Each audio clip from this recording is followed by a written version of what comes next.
2025 રોજ ગુરુવારના રોજ સિંગવડ તાલુકા પંચાયત મુકામે ટીડીઓ સાહેબને અમે રજૂઆત આપી છે કે 2023-24માં જે ચેકડેમ અને સ્ટોનબંધની મનરેગા યોજનાનો મોટા પાયે ભ્રષ્ટાચાર થયેલ છે, જેની 11મા મહિનાની 23 તારીખે મેં તપાસ સોંપી હતી, પણ એનો આજ દિન સુધી કોઈ જવાબ કે પરિણામ મળ્યું નથી. તો મારા ગામના જે પણ આ લાભાર્થીઓ છે એ લાભાર્થીઓ દ્વારા સાહેબને રજૂઆત કરવામાં આવી કે ચેકડેમ અને સ્ટોનબંધ એ જગ્યા પર બનેલ નથી, જેની તાત્કાલિક ધોરણે તપાસ થવી જોઈએ.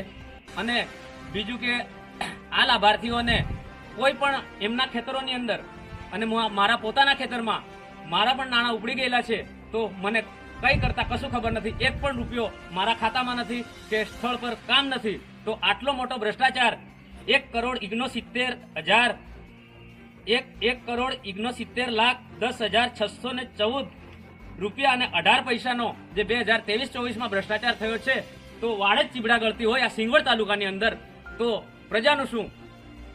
એનું આવેદન ટીડીઓ સાહેબને અમે આપીએ છીએ.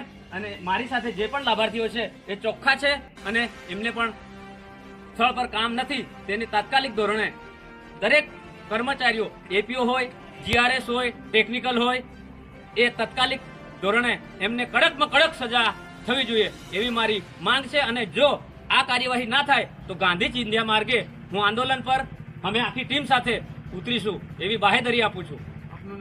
નરેશભાઈ ધીરાભાઈ માલ, ગ્રુપ ગ્રામ પંચાયત ભૂતખેડી ડોલી ફળ્યું.